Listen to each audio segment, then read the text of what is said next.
Here is wisdom. Let him that hath understanding count the number of the beast, for it is the number of a man. And his number is 666.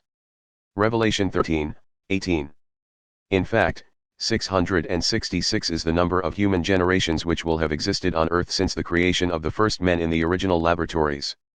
The very first humans were created some 13,000 years ago, and a human generation is estimated at an average of 20 years, so if one multiplies 666 by 20, it equals 13,320 years. The generation born at the beginning of the Age of Apocalypse in 1945 of the Christian era, was in fact the 666th since the creation of the first man in a laboratory by the Elohim. This generation coincides precisely with the first use of nuclear energy for destructive purposes at Hiroshima, on August 6, 1945. Once again, interpretation was not required in order to understand. One had only to read what had been written. 666 was effectively the number of man, the number of men who descended from the creation, that is to say, the number of generations. All the world's religions allude indirectly to people from the sky.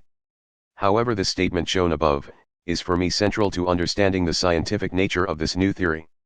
In fact, it is central to this new understanding.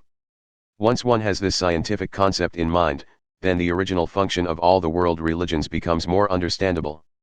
This is against a backdrop of there having been many humanities on this very ancient planet, which have disappeared for the rather self-evident reasons we can see today, namely nuclear war, overpopulation, and environmental degradation. Further, the planet is indeed very ancient and is a sort of a living machine. Man is a disease of the universe, and there are an infinite number of human races out there. Understanding this new concept provides a plausible reason why they do not come down and say, "Take us to your leader." The particular human race that engineered us are waiting for us to connect up the dots. Creation of human races is rather like creating a baby, predictable and repeatable, and with Hiroshima in 1945 we coincidentally entered that universally and scientifically predictable phase in the development of our particular race. So we have both a new scientific concept, which is about predictability, repeatability, and unlike evolution, allows for a relevant understanding of the reason behind the original purpose of all the world religions.